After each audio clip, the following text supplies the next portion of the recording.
Percy Harrison Fawcett is one of the greatest South American explorers of all time. People knew him all over the world from his expeditions. He ran many expeditions in various parts of the Amazon.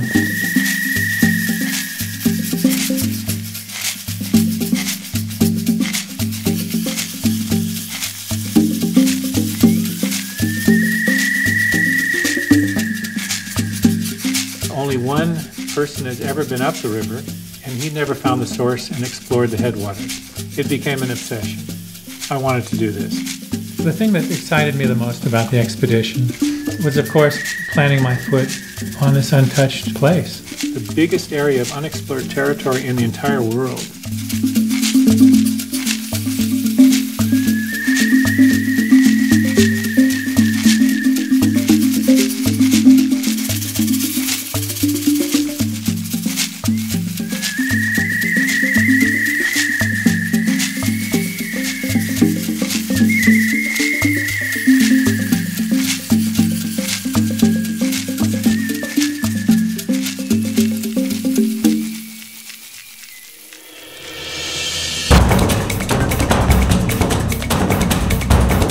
We thought about the dangers that could be involved in an expedition like this.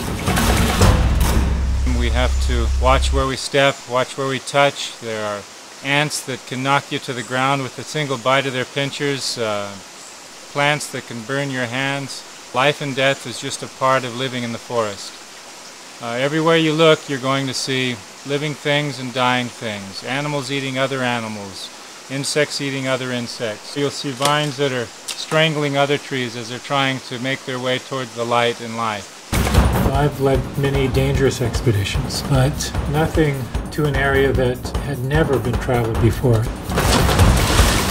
And not to an area where we had good concerns of danger, where we might meet hostile people. Well, Fawcett's expedition was attacked by hostile natives. Now we're going into new territory. There were a few times when I felt a human presence, and once when we actually saw a human footprint. There was just this one shaft of light that was penetrating the canopy and brightly lighting this small kind of circular area near the water's edge, and there, right in the middle of it, was this perfect human footprint. The alarms start going off. We've got some barefoot prints on the bank. And we've got 1, 2, 3, 4, 5 toes. And there's the whole outline right through here. Hopefully that they are friendly. We are hundreds and hundreds of miles from any known civilization. We were concerned about the natives. There were some major discussions on how we were going to handle this situation. We can go up, and it will be very difficult, and then we're going to have a problem because we could run into natives, and they're going to be aggressive, and they can attack us. I was hoping that we'd be friendly, but you always have to be prepared if there is a problem.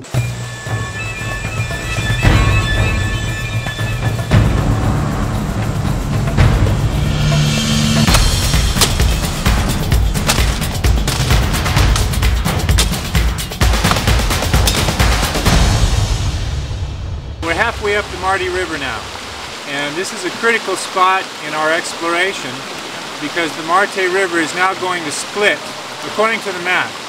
And everything we've seen on this map has not been correct. Now this stream may or may not be there. We'll just have to follow the lie of land. If we start going up on either side, then we have to go down. Maybe 68 degrees for about 50 meters. And has not been field checked. Nobody's ever been in here. I think he's accurate where he shows that he went up the mountain. Because there's a little mountain here and then a big mountain here. I think he went between them. So we're moving up the Marte, that I started getting an inkling that something might be wrong. Chando is preparing all the meals and inventorying the food, and I'm asking him daily, how are we doing with food? He says, the food's great, we have plenty. I had really mixed feelings. I decided I was going to send Chando on ahead.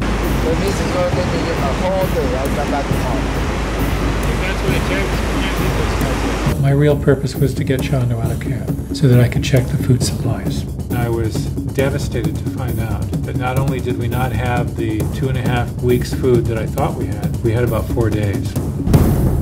This was a major blow. Not only do we not have enough food to complete the expedition, I've found out from Chando that he has arranged the rescue boat to come a week and a half early, which now is worthless to us. Chando has put everybody's life at risk here. Yes, he has. We don't have enough food at the pace we're going in order to finish the expedition.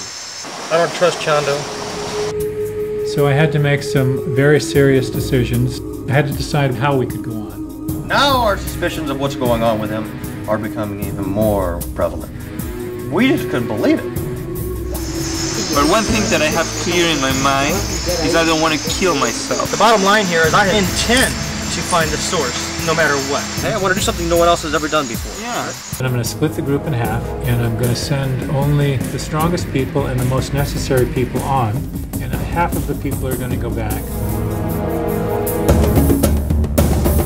And that's when we loaded up ourselves with massive loads of 100 pounds each. I got it. Yeah, I got it. Hardest part is getting up. Hey, man. Wow. Oh, watch out. I got the award for today. For being the strongest guy here, I get to carry more weight. All right, we're out of here. Creo que cargo 100 kilos. We're already on the Marte, part of the way up, and I would be leading that group. I am the navigator. All right, we need to go at 101 degrees, right through there. So it looks like the river's taking a 90-degree turn here.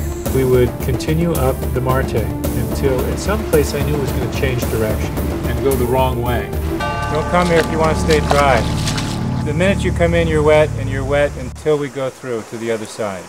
We continue on with our expedition. It became harder and harder for us, and we were getting tired. Our crossing is much more difficult than Fawcett's, because when he came across, there were a lot of Indians in the area, and in fact, he had some of them show him the way over. So they had paths all over this region, and they just took the easiest path for them. Now in our case, there are no paths. We have to find our own way, slash our own way through the jungle. It took about an hour to go about 100 feet. It was hell. In a couple places we had to set up some fixed ropes because it was so steep and so slippery. And I go head first down in this crevice. I went at least 6 feet, landed on my head with my shoulders stuffed between the crevice. I had to leave the creek, march up into the mountains, and then go over a series of different ridges trying to locate another ravine that would head down and then meet the heath. So we're at the crossing. It turns out that this map is inaccurate, and one of the streams that it shows coming in from the left, from the north, is not there. And we have to go across the jungle here, about 3/4 of a kilometer. We really won't know until we get in there. The first canyon that I chose was perfect. We slowly descended that, sometimes sliding and falling down the ridge. That slowly started to create a rivulet that turned into a brook, and then a creek, and then a stream. And I was hoping that was taking us towards the heath, but I really didn't know. We finally came to a fairly good-sized river, because the canopy had completely overgrown this part of the river. It wasn't until I got to a clearing and get a couple satellite readings. All right, guys, I think we're here. And I was able to get a satellite fix, and indeed we were on the heath. Yo, Heath River! Yay! So we're at the Heath Base Camp, and we're out of food. Carlos is staying there because he's at his physical end. Antonio tells us right there and then, he goes, I'm not going up there. There's natives up there. Last year they came down the Heath River and killed a whole bunch of our people. We're getting no nourishment. It's very cold now. It's raining all the time. Eddie now is getting nervous. He's becoming terrified. We can get a flash flood any time, and it would sweep us away. So I tell the party if we're not back in 6 days that they should leave and try to find the way out on their own. And we'll make our way any way we can. And now it's just Marshall and I are moving into completely unknown territory. And there's a weird thing that happens when you get to a place like that. All of a sudden your senses are heightened and it feels more dangerous for some reason. From here we'll go on until we hopefully locate the source.